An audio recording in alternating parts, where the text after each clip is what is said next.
You're listening to Chugging Bleach, the only podcast where the bounce count. Welcome to Chugging Bleach, the only podcast where we review really poorly thought out Shonen Jump anime arcs. I'm your host, Bob Video Games, and with me, as always, Dan Video Games. I'm actually trying to think of the absolute worst shonen series we could do a podcast on for that exact reason. It's hard to dig deeper. Dr. Aggro. Please stop thinking of worst shonen series we could do this on. And of course, Chris Werflart. Sorry, I came up with 30 instantly as you said that. No. He's got the Sherlock overlay going. Man, it doesn't require a fucking Sherlock overlay to come up with those. Yeah, no, I mean, like, it's instantly judgment cutting me with a copy of Shonen Jump. This time we reviewed episodes 343 through 366. This is the full Brung arc, but it's not called that. It's called the Lost Agent arc, or the Lost Substitute Shimigami arc, depending on what source you look at, and this aired from 2011 to 2012. Oh, it was a doozy. I've never seen this before. Chris? I'm sorry. You've never seen it before? Yeah. Because I think a lot of things in this you saw already doing this show. Oh, that's true. That's so true. It is embarrassing. But here's the thing. There are many new things that are actually really terrible that are here that have never been here before. Like Game Boy powers. Many episodes back, I mentioned how the powers started getting kind of convoluted and stupid later in Bleach, and this is the arc I was talking about. This is funny because when you said that, I was like, well, how dumb of JoJo's knockoffs do you have to get before Bob is willing to describe a thing as really stupid powers? Mm-hmm. Yeah. And we're here. We did it. We did it. My God. So I have kind of a terrible memory. So I don't remember if this was on an episode of Chugging Bleach. But I believe at some point, and I remembered this during the course of watching this arc, that I think at one point Chris told me, oh God, wait, no, this next arc is just the Chapter Black arc. Yeah. We probably said that in reference to the Bount arc, which is also Chapter Black as it opens. Right, it's both of them. It is, yeah. It's almost like Kubo ran out of ideas. So he actually stole Chapter Black instead of the anime writer. Instead of the anime director who stole Chapter This has Black. to be way more Chapter Black than the Bount arc. There's like No. the old guy from The Job, the kid with video game powers. Yeah. Okay, that way it's more. But the thing is that the Bount arc opens with a 1-to-1 recreation of part of Chapter Black. The opening of Chapter Black. Yeah. Yeah, I think they have the cave and the hole. Yeah, there's a cave in a hole. Mm-hmm. Yeah. Yeah. But they do the whole thing at the start where Genkai was testing them. Mm-hmm. Yeah, they do that They do that 1-to-one. 1-to-1. Yeah, it's really incredible. I look forward to you watching the Bount arc to see how this accommodates.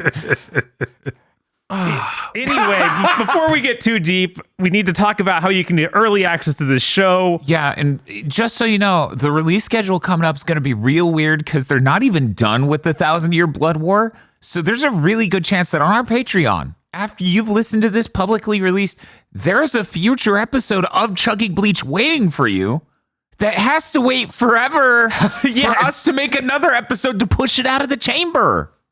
We don't know. It's a mystery right now. The release schedule is going to get wonky. So go to our Patreon at patreon.com/GBpodcast, where in addition to early access to Chugging Bleach, you get many other benefits, which may actually being worked on right this second, so I can't get too specific. But you will get early access to this show and possibly future shows. Patreon.com/GBpodcast. We do Armchair Devs, which is a fun show where we come up with game stuff and you get to listen to us say the things that went wrong or were ruined by other contestants in the Armchair Devs extras over there. You should go check it out. Bob, I assume you brought your TED Talk on talking points for this arc. I think we already went over most of it. This is Chapter Black again. It's also combined with the Vizards. It's also the Vizards again. I'm really upset that the Vizards are missing from the second Vizards arc. That makes no sense, yeah.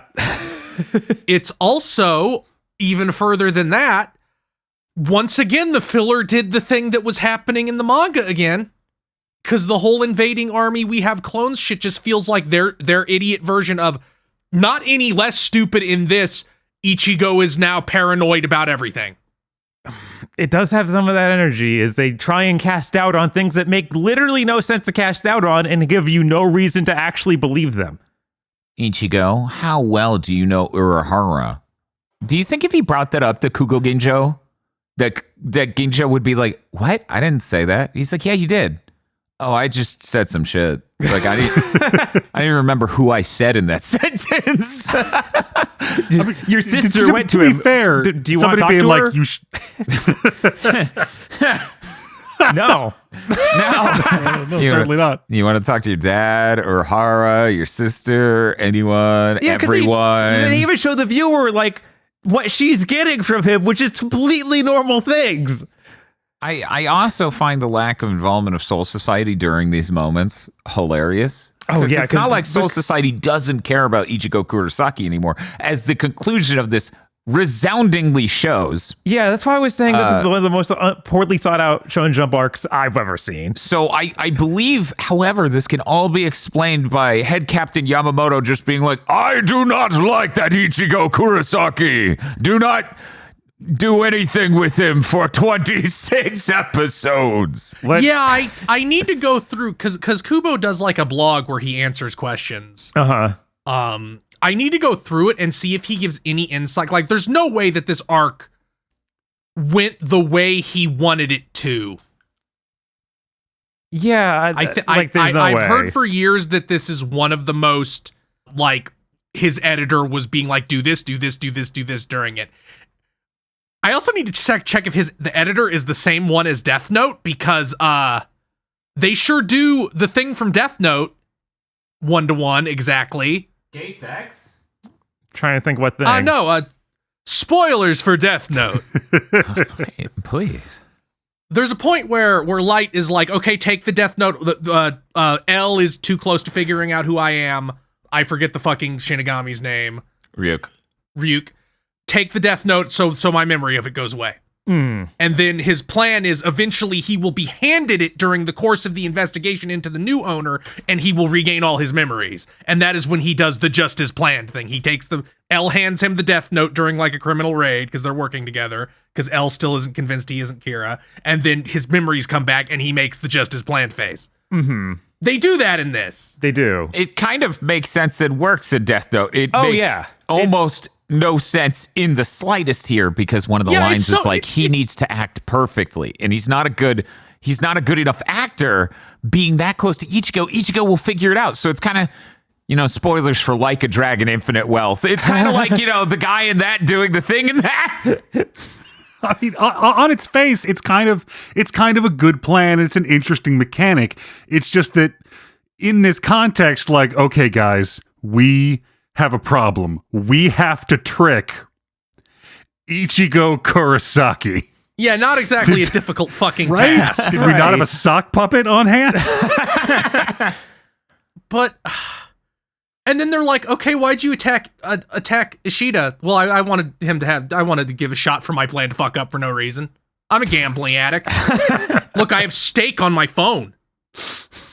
Yeah, that part of it was unreal. So many parts of this plan feel just completely on the spot made up for this ending to have happened. Yes. The only thing I'm willing to pin on the editor for this is, hey, hurry up and finish it. Yeah, you can physically feel the editor going, fucking move on. We need to get to the other shit that you have planned. This ain't fucking working. This ain't fucking working is the definite conclusion of this arc. Yeah. Like, there's just this moment where every one of them is like, yeah, our plan was to take over the world.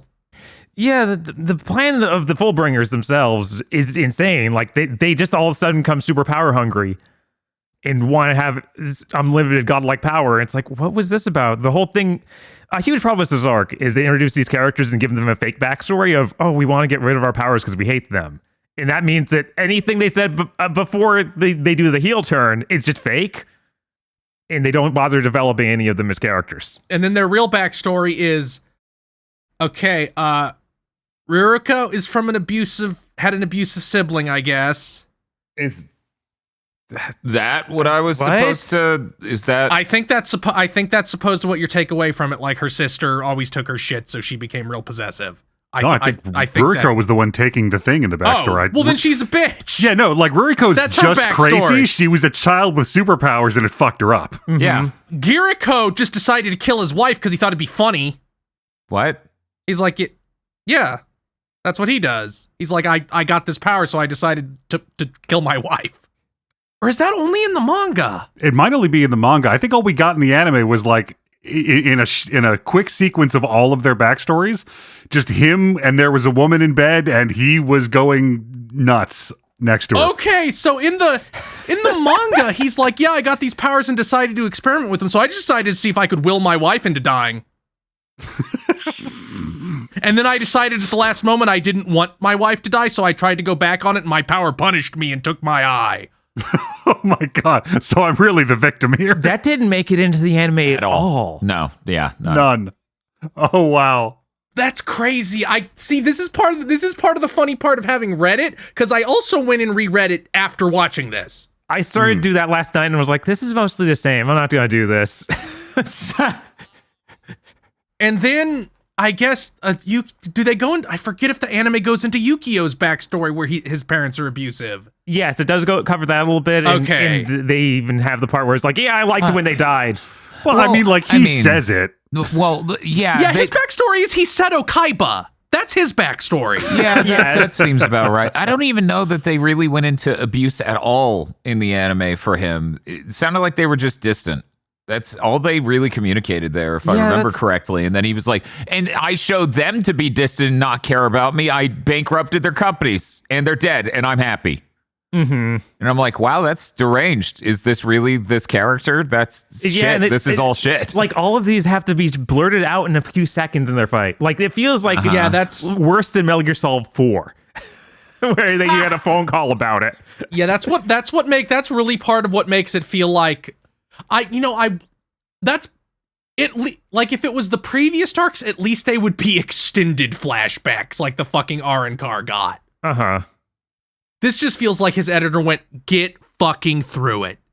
Honestly, for these characters, I kind of like how short and pointless and nonsensical they are, because they're like, here's my tragic backstory, and whoever they're fighting is like, you just suck. And they're right to say it. Honestly, Yeah. The best one is definitely Giriko who dies instantly. yes. It's so good. I found it really funny that all these Soul Reapers show up at the end of this. They're super powerful and could easily take on these guys, except for Ikaku, who gets kind of owned by Shishigawa. I kind of like that fight because they're both idiots. Yeah, like that wasn't a failure of skill. Ikaku made a conscious decision to get into a fight punching him match with the wrong. guy with the magic punch. Yeah, I don't know what's wrong with his brain. Yeah, like, also, it feels like Bleach has always been pretty bad at power scaling, and this is like the worst I've seen of it. Which I don't like getting into this, but it's so goofy. Okay, real quick, Bob. I feel like this builds on what you're saying here, but maybe this is a distraction. I'm sitting here and I'm like, these names, I can't remember any of them. Yeah. That chick's name, Dirty Boots, as far as I'm concerned. Right. That is her So power. I'm looking up Giriko, Bob. Yeah. And I'm like, oh, Giriko's eye patch guy.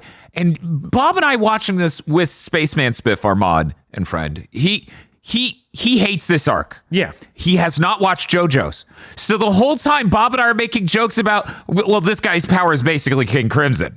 For all we know. Like, none of this shit makes fucking sense. Bob, I looked up Giriko's name, one of the top returns. How does Giriko's power, time tells no lies, work?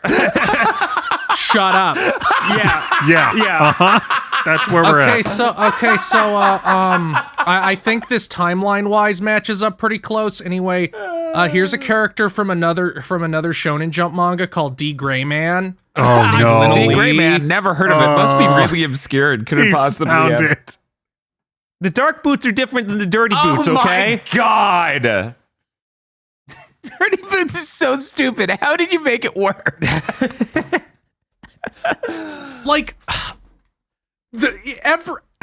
part of what makes these characters, despite having relatively good designs, most of them, I think Tsukishima's kind of fucking whatever. He's like, oh, hello, Kmart Byakuya. Mm-hmm. They feel like such filler characters, and that's part of the reason why, like, they're all so flimsy. Like, their powers are, like, supposed to be related to their traumas, but Ririka's just crazy. Giriko's a piece of shit. Yukio, I guess that kind of works, whatever. And Jackie's is, like, the weirdest one, where it's like, my brother died and bled all over me, and that gave me dirty boots. Okay, since we're here and we're jumping all the way to the end of stuff. Yeah, sure, yeah. Mr. Tsukishima's power is the stupidest power I've ever seen. It's upset me so much. He literally has Bill and Ted powers. He can cut the ground, then go back in time and put a trash can above their head. And then he can insert himself into their past, and they aren't willing to like commit to it being real or fake because it like replaces people or it doesn't. It's so frustrating. If they just had it being some super hypnosis like it clearly is, then they couldn't have had the trash can situation. But they do, and I'm so upset. In a manga, he pretty clearly says, it becomes your past. I alter the past with my sword. Exactly. And that's in the anime as well. I rewatched the episodes of him explaining that several times when they got translated officially, because I read the scanlations and was like, this cannot be real. This has to be a mistranslation. This is the stupidest thing I've ever seen. It's a really stupid power. And like, I feel like the obvious weakness of it should be, oh, I used it too much and now I blew up my own past. How am I in every single one of these person's lives? Yeah. Oops, I caused an existence failure. How was on I myself. alive hundreds of years ago when like this guy was a kid? It's like, or hundreds because he did it to Byakuya. Right? I know all your techniques because we trained together. Yeah, no. Well, yeah, like he doesn't go into the past. He projects his physical presence. He's his essence, I believe was the word he used, is projected into all of their pasts. And it's like, there should be a limit and a construct to this power that makes it work out well. Instead, we do the same thing. If we had more time, there would be like a bounding limit of like, whoops, you caused a paradox. All these timelines don't work anymore. It's like they show him replace Ichigo. It's like, you can't do that. You can't just be there. You can be next to Ichigo. You can't be there instead of him. No, all of those shots of him being just also in these shots were the best thing in this arc. They were. I laughed so hard. They are the funniest, stupidest things you could have written. Yes. It's so good. Chad, don't you remember when I was your grandfather and handed you this pendant? God, that's so stupid. But Bob, you said that thing about us jumping to the end. There isn't fucking anything but the end. I know, because that's where everything gets revealed. I know. Okay, yeah, let's talk about Ginjo then. Okay. Who's Ginjo? What did he do? He doesn't matter. That got cut. When was the Setsubutsu Shinigami when did he become one? He was cut. But he's... What did he do? We find out when Ichigo goes to collect his body that he apparently was killing Shinigami. It's like, what? When did that come up? He also apparently achieved Bankai. Or he just became able to do that because of Ichigo. It's fucking unclear. I assume it's because he achieved it himself. I assumed it was because he achieved it himself too, but at the end of the day, that's what these are. It's us guessing. Right, yeah. It's really weird because I was thinking about, man, we probably, as we got into this more discussion-based format, we probably should have just had me, the person who's going through this for the first time ever, for the past few times we've done this, just write a 2 or 3 sentence summary of the entire arc, and I'm like, man, this is the easiest one to do ever. Right? Ichigo makes some deadbeat friends who want him to train up, but then they turn out to be the bad guys. So he's a Fullbringer, so is Chad. That's a thing. I found it so funny looking at that Wikipedia page, or Bleach Wiki page about the Fullbringers. Like, yeah, Chad's one. Orihime isn't. It's like, oh, I guess that's true because they don't ever mention Orihime being a Fullbringer. It's even weirder because why isn't Ichigo in that lineup then? I don't know. If we're going to include Chad, why isn't... We can't put Ichigo in each individual lineup because he's everything. There isn't a single power he doesn't have. I know, and that's why he should be in all of them. That would be really funny. It would be also incredibly accurate. I sit here and go, I think it's... Okay, So as I'm watching this, I'm happy that they're trying to make Chad more important. But as the arc goes on, I'm like, my God, it is just, he's the centerpiece kind of the most dog shit arc. He has barely anything to do somehow, despite being at the epicenter of everything. Uh-huh. And now he's a full bringer. Fucking awesome. All of his powers were in fact full bring. And then I they hate like that. I hate that retcon. It's so bad. and then they can't even like have him fighting on par with these guys, even though he was fighting Arankar, who seemed like 10 times as powerful. Of course. Yeah. It's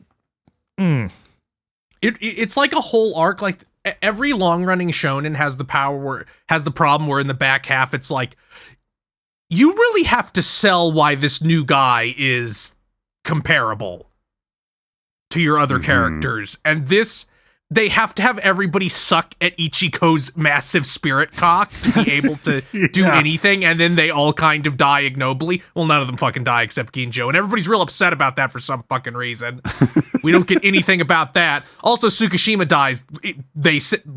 We are left to infer because his power turns off. I don't think they confirm it. And, which is the good, idea is he died in that other guy's arms. right, and that's something really important to have happen because no, we can't have memory altering or time altering powers going around. That sucks. Yeah, and it's hard to assume he died though, because like Byakuya did just rip a section of his spine out, and then he still got up and walked around and did a bunch of shit. Yeah, that was frustrating. Well, he's a Bleach character.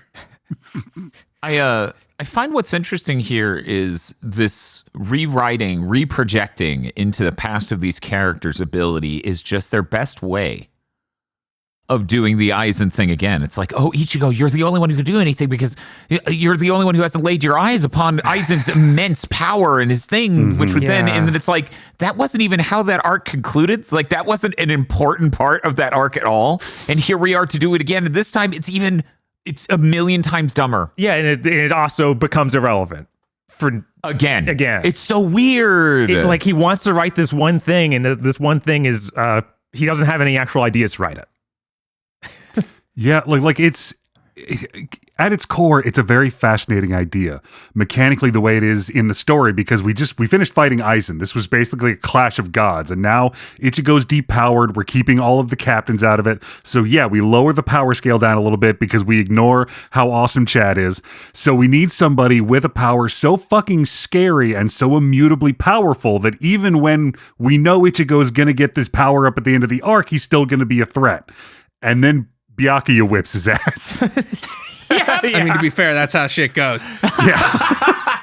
There are certain shonen animes, and this isn't everyone. Bleach is one of them, where the main character will get infinitely stronger, but still, like, the series treats it as like, Byakuya is stronger than Ichigo. Kenpachi's stronger than Ichigo. Kenpachi, the Giruko Kenpachi fight's like one of the best parts of this entire arc. Right? No. I don't know. It's pretty great when Kenpachi's like, no, sir. Just bisects him. Yeah, I like that they keep to... No, Kenpachi just always will be the strongest. I'm sorry, that there's nothing stronger than Kenpachi. It's just as advertised. I like the idea that Ichigo, despite all his insistences, is fucking deeply, like, upset he does not have powers anymore, and that Chad can see it and is like, you're acting like a weird not you. Like, you're acting fake. I like that angle. I wish it went anywhere. Yeah, no, there were actually a lot of things I liked in the early parts of this arc. I wish that anything happened with the part-time job. Like, they introduced that character for it, and it feels like they didn't do anything with it. And we start to see more stuff with, like, Tatsuki and Keigo and just other school friends, and then they just drop it again. It's like, yeah, I guess that was so that we now feel bad when Tsukishima mind dominates them. Honestly, that whole sequence, I really loved it. I loved him just brutally fucking up Ichigo's whole world with what seemed like a permanent, unsolvable problem and replacing him as the main character, his source of power. And then, like, half the 13 Court Guard squad show up to be like, no, Ichigo, we're going to suck your dick so hard that you're the main character again, and got him his power up. I like how it has this energy of like, yeah, something else might happen, and none of us can really take care of that. So we better get you back. God. I just kept thinking this arc would end, and it's like, wait, Soul Society, Kugo. None of this had anything to do with the King of Soul Society or whatever, the Soul King. That guy, no one. And then they just start leaving, and he's like, wait, no, come back. We have to talk about this. No. Honestly, I started to expect by the end of this arc that Ichigo was going to become the Soul King. They're like, we got to make the ending for TV really good. Because again, for people who living in the modern timeline and somehow didn't notice, this is the original ending for the TV run of Bleach. Yeah. Man, you might as well have ended on 2 consecutive. Like, if you told somebody who was completely isolated, like, Bleach actually ended at Aizen, and then they did a filler arc and had Kubo come help with a second filler arc, and then the series ended. Oh, 100%. I think you could easily trick them. Oh, yeah. Because they noticed, feels... well, obviously Kubo came in for the second one. It has better designs.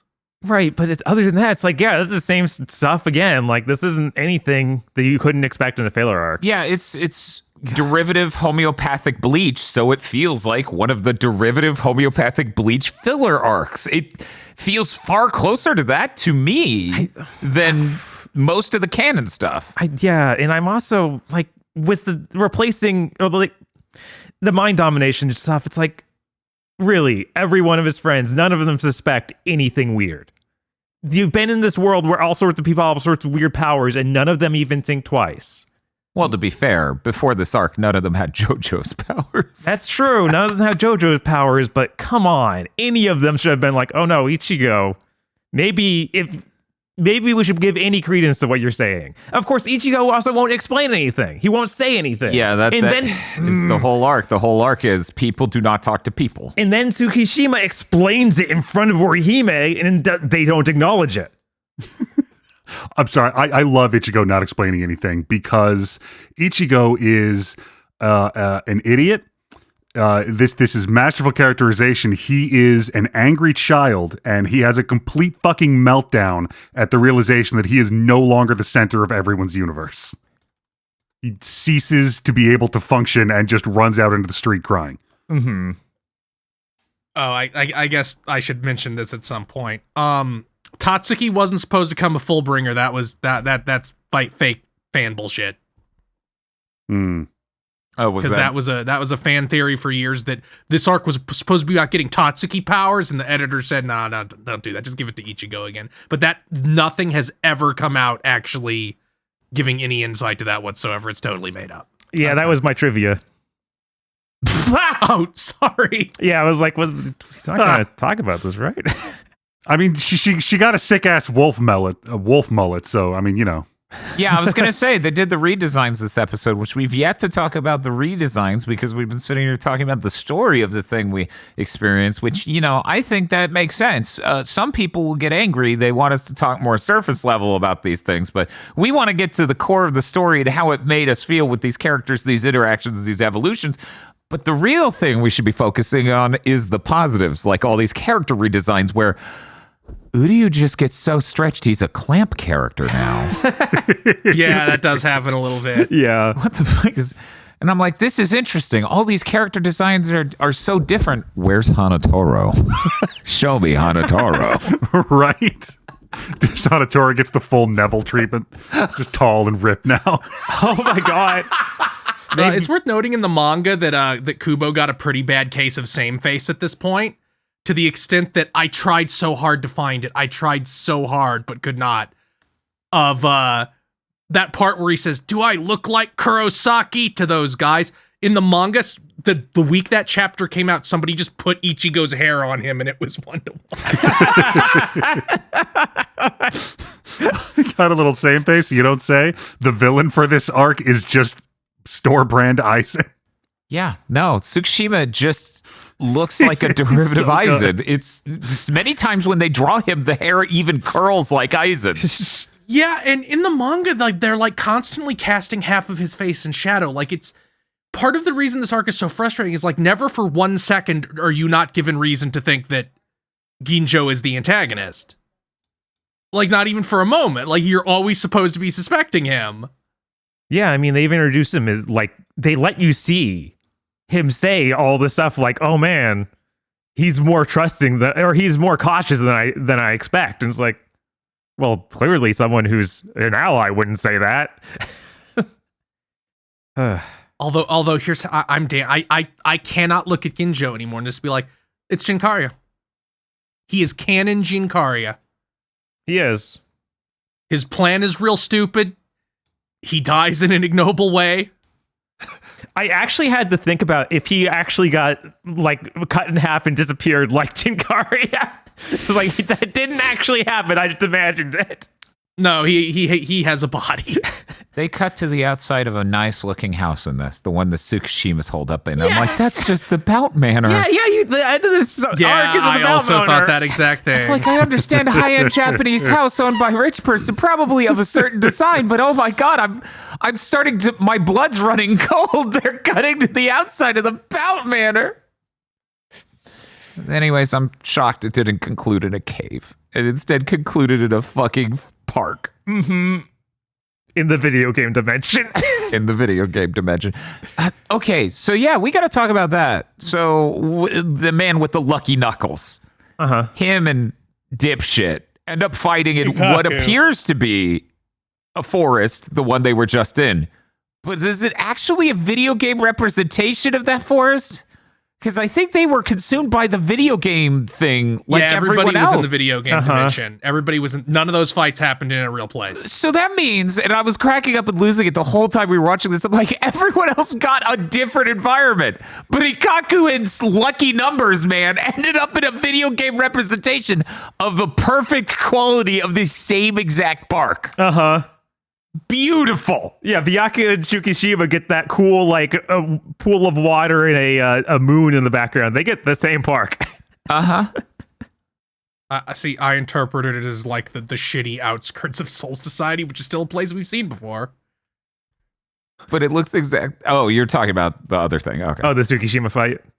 Yeah. Oh, no, I mean Ikaku and Shishigawa. But it's literally identical to the park they were in when the video game got them. It looks exactly identical. It's so funny. Kid's like, I didn't have that many levels. Once again, Kubo's like, a fight can't happen in a real place. Mm-hmm. It's a very shonen thing to do. It is. But man, does it feel bad when it's literally, well, we have to go to the video game. Did these fights happen in the manga? When they started happening in the anime, I was like, this isn't real, right? This is made up. And then I started to remember things from it. But Chris, you just read it. Yeah, did you read this far Like in the manga? The Fullbringer fights? In the video game dimension at the end. Yeah, against the Shinigami. Yeah, all those happen. Okay. Yeah, because they feel like completely perfunctory and pointless. They're really rushed. Yeah. Well, yeah, they got to get fucking to the next thing. Mm-hmm. Which is ending the show. Yeah, we got to get in that coffin quick. Yeah, I'm surprised these like didn't feel fleshed out at all compared to the manga. Like, not really. It's like you're ending. Like, you knew you were ending. Well, yeah, they only at least had a couple months. Right, they only had the funding for this many episodes, so I guess that's true. The ratings weren't very good. I wonder why. Yeah, like this whole thing being the last arc really brings it down a notch. But I mean, I will take this series of like everybody fighting everybody over a lot of other arcs I've seen so far.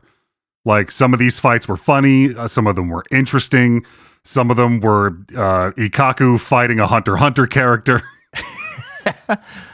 I would rather have any of these than the mid-off. So for me, the first half of this arc is like really good because it's giving me something that I really want from more shonen, which is where it has a little bit of that slice of life energy. You know, we get to see Ichigo with his job. We get to see normal interactions in the city. Ichigo doesn't have powers. But by the time you're halfway done, somewhere around 12 episodes, all remnants of that are gone, and we're just doing a terrible training arc in a bougie bar. mm-hmm. There's still some funny moments. There's still some whatever.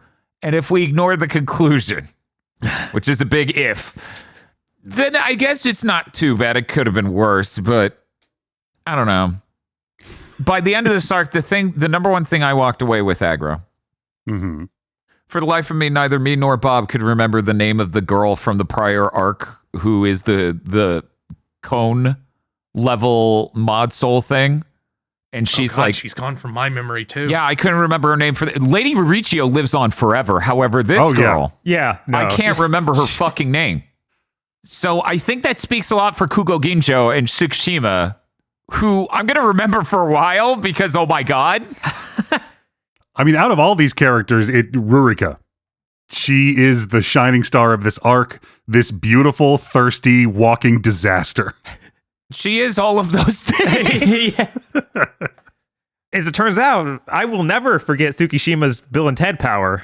That's true. You said you were So talking to Eric. Yeah, no, me and Eric were talking about this a decade ago or something. And probably a lot of the time since. Yes. Just every now and again. I actually completely fucking forgot Tsukishima existed, like entirely. I don't know how.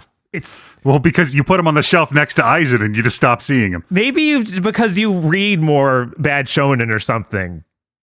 You weren't as affected by how. See, my brain just polished most of this arc off, except for, like, I completely forgot the Ginjo getting his mind erased thing. I thought he was just faking it. Uh-huh.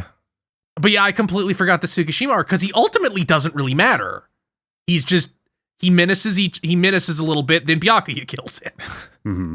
Yeah, he's just the guy with the power. That honestly, his fight with Byakuya, I adore the ending. Both for the cool thing he does with Senbon Sakura, and also for the end, he's like, but I inserted myself into your past and we're best friends. And Byakuya's like, yeah, you picked the wrong motherfucker to do that to. Honor. I wish that were executed better, because for some reason it's like enemies of Ichigo must die is what he says, and it's like Yeah, that was weird. It should have been something like, dude, I was gonna kill my sister. You are nothing. Right? I assume by the end of the next art, that sentence will make sense. I'm giving it so much rope. Does anyone have anything else to say about this arc, or can we move to our segments? The character redesigns are really good, and I live for them. Thank you. That's true. I like that Ginta and Iruru both got growth spurts during the 18 months that they skipped. Yeah, that was neat. That I was beginning of this arc was introducing a bunch of things. It was like, oh, we might do something with them now. It's like, nah, never mind. Yeah, this is like a worse cooldown arc than the Great Saiyaman shit in Dragon Ball. I mean, that's true, but that's, again, as I just described things I want and showed in anime, of course I'm going to say that about the Great Saiyaman arc. Like there are a lot of problems with the way the story unfolds in this, but honestly, this arc is a lot better television than most of the Bleach I've been on board for watching. I don't doubt that. The pacing does just completely eat shit for a lot of the stuff we're past. This gets through 6 volumes in 22 episodes. You can do 23, 24. You can do a lot worse than that. And Bleach often does. Mm-hmm. Yeah, definitely does that more smoothly. I agree, Aggro, that is probably true, but at the end of the day, I think the sword beasts are hilarious. So there's my counterpoint. God, so many things about the sword beast jumping to my fucking mind right now. And it's like, oh my God. Hey, while it's obvious to anyone who watched it, this animation quality is not really up to how the prior arc ended. Yeah, where crazy. they went crazy. Mm-hmm. It's not as bad as the sword beast. Yeah, no, it's not bad, but it's just not as good as that last arc. Yeah. I It's not do remember movie thinking quality this frequently. Honestly, I think just overall, this looks better than Bleach does for a lot of the not doing the Sakuga fights. Uh-huh. Yeah. Like, I have never Yeah. considered Bleach to be a good-looking anime, and large stretches of this were significantly better. It does feel kind of like that they went a very long time without upgrading any of their like model sheets. Mhm. And then they did for this arc because everybody got a redesign, a hard Yeah. redesign instead of gradually being redesigned. And that instantly just made the show look better. Mm-hmm. Mhm. All right, if that's everything everybody had to say about this arc, it's time to go to our segments. First segment. We got to review these opening and endings. We're going to start with the OP. It's OP 15, Harukaze, by Scandal. This one has a bunch of visuals focusing on Ichigo's daily life and like a kind of sweet song going over it. It ends with some different alternate ending, like this thing changed out 3 times to show off Ichigo's new powers near the end. So, Chris Wolfart, what did you think of OP-15? I feel like visually it's trying to call back to the very first OP a little bit. Song-wise, it kind of doesn't at all. Yeah, I didn't really get that. We've seen so many Bleach OPs, though. This one's pretty neutral. I guess I'll give it a 6. Dr. Elgro? Yeah, the biggest thing I got watching this OP over and over is that, a lot of this animation's really nice. This song is nice. I should probably like this more than I do, but as a Bleach opening, it's not that great. 6. Yeah, I'm also feeling kind of neutral on it. Like, I like the callbacks with the showing a bunch of different title cards they used to use, and I like the new characters and designs and whatnot going through it, but it's not great. I'm gonna give it a 7. Dan? So I appreciate some of the things about this intro. Some of the times Bleach intros don't really have and I have no better way to put this than a stationary aesthetic that you get in a lot of Bleach materials in the anime and possibly in the manga. I wouldn't know. I haven't read a lot of the manga enough. And I really like those elements of it. It's very cute. It's very fun, especially in the beginning of the opening. Elsewise, it seems par. It seems above par. I would say it's pretty good. And weirdly enough, I gave it a 7 out of 10, which I later looked up is exactly the score I gave the last opening by Scandal. I was like, hey, you guys I don't even remember what that one looked like visually, but it's done by the same artist. That was Shoujo S by Scandal, opening 10. Yeah, I'd have to go look it up. Yeah, I'd have to go look it up. But yeah, no, it's fine. I think the music's pretty nice. I think the visuals are kind of nice. I'm a little damaged now knowing what these characters are and stuff. I thought, watching it at the very beginning, this is a cool aesthetic way to introduce characters. Yep, that's it. I'm giving it a 7, and I'm going to stop talking. All right. Then ED29 was Repray by Aimer. This opens with the Hell Butterfly because they love Hell Butterflies for these EDs. Hell yeah. And then have a bunch of stills of characters relaxing. And kind of sad. I guess Reaper is kind of going for a sad aesthetic. That's what I got, at least. Yeah, it's very somber. Yeah. Because he lost his powers. Right. This is the first half of this arc ending. Mm-hmm. So, Dan, what did you think of this one? Why is Cone in the ending? I don't... Yeah, Cone's not even... Well, the ending also has the mod souls. I'm okay with that. I assume they're always looming off screen. Cone definitively, if he was still alive, should be somewhere in the show, but isn't. We just have to assume that he's now living with Suruhara, but we never see it. How unbelievably hilarious it is to have made Cone the center of the last filler arc, and now he's blinked out of existence. Yeah. I was going to ask if I just didn't remember that, I'm going to go live in the Soul Society or some shit. No, that would require some sort of writing in Bleach, and it's like, that ain't happening, I'm sorry. World building, God, no. I'm gonna go, aside from that, there's not really much to talk about here. It's a bunch of slow shots. It's the Hell Butterfly. Mm-hmm. It's really middle of the road. It's really really forgettable. It has no staying power, and it's uninteresting.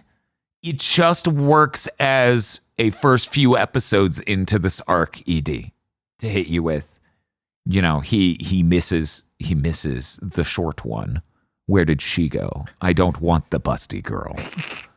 I'm going to give it a 5. That's fair. The lyrics are nice, but Yeah, I I don't even speak that language. I also, it's okay. I don't think it's great in any way, but I do appreciate some of those stills with the everyday life stuff. Like, I always think that's nice, and I like seeing the mod souls, even though that's just my damage. No, it's great to see them. So I'm going to give it a 6. They get a little bit of a boost from being there. Dr. Agro? I really like this ED. It is in the style of the classic come down ED, where you bring the energy down after the episode and really get that going out of the experience feeling. The song was really nice. I'm a big fan of the Hell Butterfly. I'm going to give this one an 8. The Hell Butterfly has to have some fans. Chris, what do you think? Again, this feels real. We've seen, especially EDs, which have 2 to 3 times as many. Mm-hmm. They're all starting to blur, except for the next one, as much. The mod souls were there. That was fucking weird. I don't think they've spoken in 200 episodes. 5? Fair. Now moving on to ED 30, the final ED of the original run of Bleach. This is Mask by Aqua Times. Make sure it's the Z at the end, they care. It's focused a lot on this Ichigo's cell phone for some reason, and also has the upside down rainbow stuff. Dr. Edgar, what did you think of it? I was not a fan of this one. I even now have a hard time recalling the song. The aesthetic, the entire design through line was bizarre. It tried to do the same thing that Rukia tried to do at the end of this arc, which is tell me that Ichigo has this rich inner life textured by emotion that is just not true. So I'm gonna pass it off with like a 5. I actually like this one a good bit. I really appreciated having this weirdly energetic ED to close out Bleach. And I like the weird shadow mask Ichigo has, even if all this visual stuff isn't actually that indicative of his real character in the actual show. I like to pretend.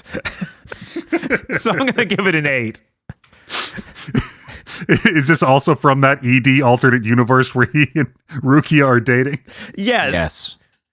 Man. I want to watch an anime based on the EDs. Yes. Feed them to AI. Chris, what did you think of it? It was all right. That shot where Ichigo has body dysphoria is pretty weird. Where he doesn't have the face. Mm-hmm. Which I presume is a reflection of how he doesn't know who he is because he isn't the protagonist of reality. Which is a pretty funny thing to have a crisis of identity over. But I didn't think the song was particularly memorable, so I guess I'll give it a 4. And Dan? I actually really love this ending. It's fantastic. I really like how the cell phone is keeping him from paying attention to himself and connecting with others, because they're outside of the box he's trapped himself with as his soul falls out of his body, and he's basically doom scrolling. It's really good. He loses his face, which is a portal to the soul, as we all know. And his friends are outside enjoying the day, so they send him the picture of the upside-down rainbow in order to put a smile on his face, because it arrives at his phone. You see the notifications light up, and each picture comes in, and then he regains himself, and he rejoins them. Fantastic ED for a different show. What is this doing here? Again, I like to pretend. I'm giving it an 8 based on the strength of ED, but why is this in Bleach? Man, imagine if the last arc was something like that. Parts of this arc are about him doing this. Like, you may recall at the beginning of this arc, I talked about how this really makes sense as a character arc if he was a little younger, especially. Mm-hmm. But it just doesn't make perfect sense in Bleach for him at this age. And after having his experiences. Yes. And that's the part that, and also all of that is completely undelivered on. Like, we didn't successfully, smoothly land the plane of, you can't isolate yourself from others to feel better about the fact you're weak. Mm-hmm. Right? Yeah. No, they did not land that plane at all. Yeah. That plane went missing over the Bermuda Triangle of arcs. Well, yeah, he got strong again. Yeah. They didn't need to land the plane. They went back in time, projected his power essence, and then the plane never took off. That arc God's wasn't a favorite thing. child is not going to learn something and grow, all right? That is for peasants. He could have grown, and that was his new power, but no. Nothing. You get nothing. So yeah, the CD is a really great representation of what this arc maybe should have been. God, imagine it was something insane. Like, yeah, now he relies on literally the power of friendship, and he becomes some sort of Super Sentai hero where his friends need to give him power. That's really unfortunate. He's gonna have to replace the other writer crew. right. It's like, sorry, Keigo's Keigo, like, you're now the Yellow Ranger. You don't get to... I don't want to get demoted. Yeah, it's honestly a lot about it visually and metaphorically is really good, but I don't know what it's doing in Bleach. Right? That's the part that kills me. All right, moving on. We get to my favorite segment, the Best Dressed Award. I'm going to go first, even though I'm selecting something no one else will, because it might not be real. Oh. If you unveil the picture I put in there, you can see Keigo wearing some cool shades, or because possibly not wearing cool shades at all, and that just is the bit rate kind of making it look like he's wearing shades. Yeah, I feel like Yeah, I think it's that I one. think it's the I think it's that resolution one. and then getting de-interlaced that's making his eyes and hair over his other eye look real weird. But yeah, I That think shot has a really cool rack focus moment. it does. It's a really good shot. They pulled the focus in 3 different spots. Very impressive. But yeah, I'm going to go with Keigo wearing shades, even if it's not real. Okay. Dr. Egro, who is your best dressed? So I'm gonna give it to Ichigo for a specific instance. Like he had a lot of different iterations of his Fullbring in this series. He But sure did. I think my very favorite one of them was his Five Nights at Freddy's sweater. Yeah, I was wondering about that. I assume this has to be part of his Fullbring because it changes form. Sometimes it doesn't have the Five Nights at Freddy's markings on it. But it's, it's a sharp, casual look that takes you from day to evening, and I really think that that's an important... Great, we have 2 fake entries for best dressed. I'm glad we could do this. I don't know what you're talking about. Mine's completely real. I mean, it's true. His is completely real. It's just ephemeral. Chris, who is your best dressed? Yukio, I really like his design. Damn it! I forgot to get a picture of him, but Son of a bitch! Oh, really? You would choose that? That's crazy. yeah, I forgot to acquire a specific. He looks like a Metaphor Refantasio character, A little bit. and I really like his whole look. Yeah, he's got that Grace Mouse Detective in disguise chic. Uh-huh. Not so much when he gets like the weird cyber gloves and cyber boots, which I don't even think he gets the boots in the anime. I think that's in the manga only. Man, yeah, I think that a lot of the redesigns they did for them getting their power upgrade were kind of bad. Like, I think Jackie's outfit's great before she did the upgrade, but then she gets this weird motor on her chest, and it kind of doesn't look great. Dan. Everything's fine. Uh-huh. Nothing is ruined. I almost gave it to the hamburger cell phone. The hamburger cell phone's really good. I'm not sure if that qualifies as an outfit. The cell phone's dressed up as the hamburger. The iconic Bleach character. I guess you're- Orihime's cell phone. I guess you're right. So having been completely cucked out of nominating Yukio, the correct choice, I guess I'm gonna have to go with Ridika Dokugahime, I believe it's pronounced. One moment. Yeah, sure. Yeah. Anyways, her outfit's great. There aren't very good shots of it online because unfortunately she does that form change. But we're gonna go with this picture. Anyone else think every single form change they got at the end looked like shit compared to their normal designs? Yeah. Okay. I mean, Ryuka's basically just added gauntlets and bunny ears. That was... You ruined it. Yeah. fucking trash now. Oh my god. Anyways, yeah, her outfit's great. I really got to do the shout out to the fucking character redesigns though. It's unfortunate none of their outfits themselves were really exceptional, but I really liked the fact that Tatsuki has become a mullet metalhead basically. Yeah, she didn't get a new outfit to go with it, but Rukia's new outfit's pretty good with the long-sleeved things. Yeah, it's got the sleeves and like the pixie bob. And she was in it so little and it was sad. Yeah. Oh my god. Renji was surprisingly hotter with his redesign. Renji also gets like, this is the best Renji's ever performed in a fight ever. Well, yeah, he's fighting a woman. Race to the bottom for the Shonen Rider.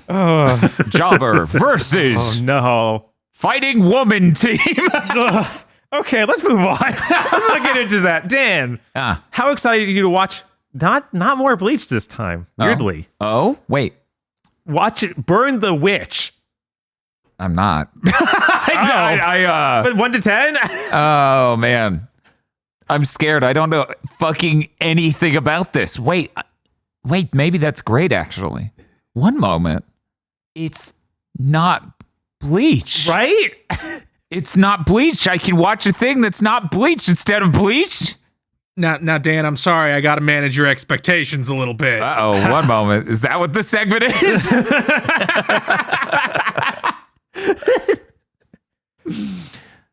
I'm going to give it a 9. Okay. It's not called Bleach. Right. It probably won't be about Ichigo Kurosaki. Fair. And that brings us to the trivia segment. Chris, what's the trivia you got for us? On Kubo's blog, I forget the fucking Club Kubo, I think is what you call it, or maybe it's Club Tight. I forget what specifically he calls it. He answers questions, and one of them he was asked was, of all the characters you have drawn, which one did you consider the most difficult to design?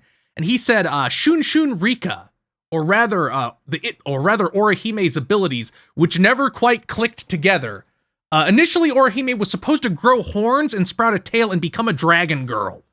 Is that true or false? Dan. I want to believe true. Aggro. Yeah, no, I'm not letting go of that dream. True. Bob. False. This is real, and he drew it. And look at this image. She's in her fucking Hueco Mundo outfit. Yeah!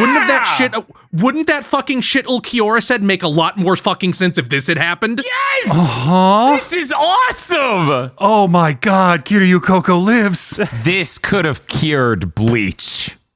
Yeah, this would have helped a lot. I said no because I know in the earlier thing, the preview chapter of Bleach, she grows a devil tail and has devil powers. Ah. That's why I was like, this is too close. Ah. But yeah, wouldn't, if her powers had developed for her to look like this, would have the she's now closer to us than you have made fucking any sense at all? Yeah.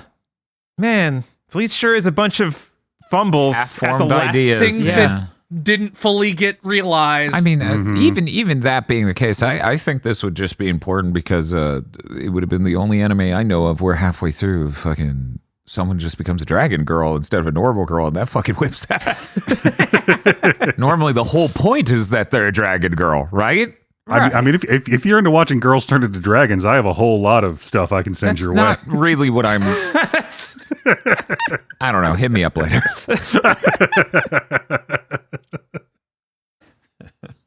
Oh, yeah, I almost forgot our new segment. What? The one about the best ending segments after the credits. What do you mean, what? Did anyone bring their favorites? The post-ending. Yeah, the post-ending things. Funny gags, yes. I'm going to have to say my favorite was the Keigo Encyclopedia. Yes! Keigo Encyclopedia is great because it just follows the arc of Keigo's hairstyles during the missing information. Oh, yeah, I like that one. One of my favorite was the one where the nurses were all going to, come on to Ishida. Yeah, they're going to hit on Ishida because he's the director's son. Right. And he's rich. And his dad's like, I have delivered your food. And she's like, he's like, where are my nurses? Yeah, that's the one I like. That's the one that's my favorite. It was so Yeah, good. no, that's just the best. And then the other really good one was also with Ishida, with him going to his dance recital, his Quincy dance recital. Oh my God. Jesus. Hey, remember when Uryu was like, don't heal me. Okay, now heal me. What a good arc. What an incredible arc. Anyone else have favorite after credit sequences? God. Just listener, in case you don't know, that was 5 episodes. I think it was more. Because he doesn't get healed till the last 6. Just no, Orihime, I can't be in this story. I'll figure this out immediately. Yeah, they sure have to. They sure just have to keep him out because he would instantly recognize Ginjo, huh? Uh-huh. God, what a stupid fucking arc. It's okay. At least they motivated him wanting to stay horribly wounded in a bed well. Nope, wait, No. that other thing, not at all. Maybe if we had the extra after credit sequence was my nurse is all really hot. I don't want to leave. Yeah, why didn't they just lean into that? He's like, hot women are feeding me all sorts of times of day. I'm in heaven. I've waited this whole series for them to reveal that Uryu just gets laid 24/7 when he's not fighting stuff. Especially now that he looks like a Clamp character. All right, now we can get to our patent pending still tightness scale where we rate Bleach on a scale of 0 to 25. Dr. Aggro, how tight was this? For all of the Fullbring arc's problems, and they are numerous, this was a whole lot of fun to watch. It moved at a good pace. We had some sick redesigns. We had some interesting new characters. We had a lot of cool fights that maybe didn't make sense if you poked them too hard, but had really cool moments. For quality of time spent watching Bleach, this was a bargain. 18. Wow. Chris Wolfhart? This was astonishingly painful because I had read it before. So there were no surprises, and I was sadly just being like, oh, it actually was as thin as I remembered. But it's still better than a lot of the anime on pacing alone, so I'm going to give it a 14. I'll go next. Yeah, I had forgotten parts of this arc, and each time something happened, I'd have horrible memories flow back to me.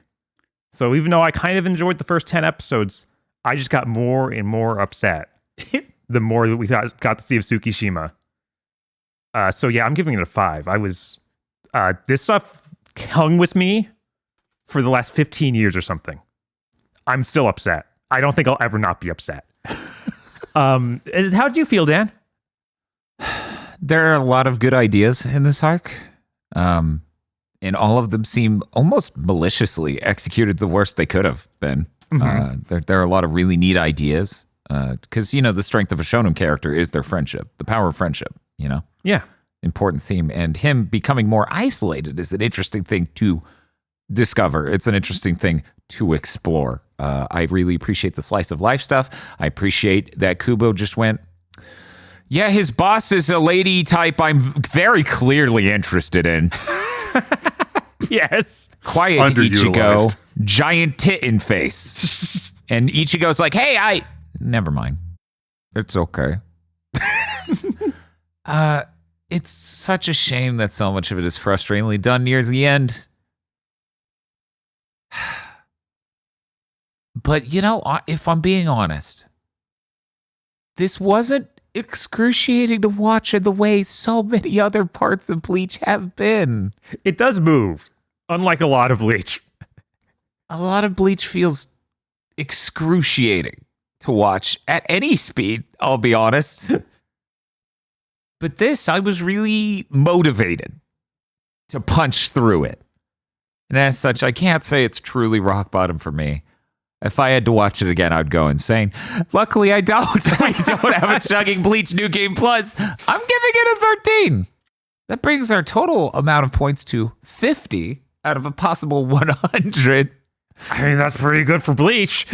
And of course, that makes the average score a 12.5. Honestly, I'm looking back, and you could do way worse for Bleach. I'm seeing many, many, many, many parts that dropped under 12.5. Yeah, for sure. Now, how insane will Aggro go having gone through this and then the Bount arc? This is what I look forward to. Right? To be honest, when it comes to me rewatching the 40 plus episodes of nonsense, I'm probably going to be toasted the whole time. I'm just going to get a giant vodka and Coke and be like, can we watch this and fast forward? Thank you. This is the only time I've ever been the meme. I like that Dan is making the emotional distinction between a lot of vodka and Cokes and a big vodka and Coke. Yeah, no, it's one of those like 32-ounce mugs or chalices you get at a fucking Walmart. Just sit down to sip the big gulp. Yeah, you put the straw in and everything. There's no class here. Zero. It's like a McDonald's milkshake straw. It's okay. It's very fancy, Bob. I put the lightest amount of lime juice in it. Do you also have spiked ice cream to eat? Oh my God, is it? I bet there's a good creamy recipe. Probably. One moment. Anyways, I'm excited to view the Pound arcs through a new lens. Oh yeah, of the Fullbring arc. Yeah. I remain convinced of the thing I said all that time ago, that what the fuck do you mean there's more Bleach after Aizen? There shouldn't have been. Yeah. Yes. Yeah. This certainly doesn't sell that idea. Right. Like, this is not how you continue after Aizen. Man. And that they rewrite that thing with Chad immediately is just shows that maybe it wasn't supposed to. My God, like, if Mr. Tsukishima wasn't there, we could have never beat Aizen. Get the fuck out. I don't care if that is my literal, actual physical memory and not any kind of hypnosis. You can't remember some shit like that and go, yeah, that all makes sense. Real quick though, let's think about it. Who did he project himself over in that case? My money had Captain Yamamoto. I want to imagine Tsukishima burned to death in a crater. God, I just like. Does anyone ask him any follow-up questions to that? It's like, what was your power that you do that? Okay, you ready? I assume every time he projects his assets into the past, it looks like every time someone remembers being next to Kid from fucking Yakitate, Japan. God, of course. He has the same frame of his face pasted over other characters at all times. We could have done it without you, Tsukishima. Yes. Anyway, the next time we're watching Burn the Witch. It is a 3-episode OVA from 2020, and then a follow-up OVA in 2023 that's 1 episode. So this is only like an hour and a half of content. It's gonna be great. It's going to be great. It's gonna be great. It's going to be great. Gonna be great. The assignment's so small, you have to do it this time, viewer. You have to. You don't even need to watch Bleach. You Yeah. just watch Burn the Witch. Yeah, come on. That's true. That sounds awesome. It does. Again, 9 out of 10. Very excited. It doesn't have Bleach on the tin. Certainly, it will not be Bleach inside. This is the one bag I've gotten to open that doesn't say dead Duff. Hey, before you down that jug of bleach, how about you head on over to patreon.com/GBpodcast. You can get the next episode of Chugging Bleach early and help support us doing insane 7-year-long endeavors like watching all of Bleach.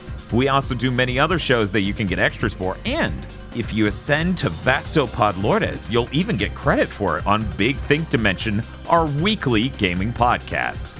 If not, that's fine. We'll see you next time you're thirsty for some bleach.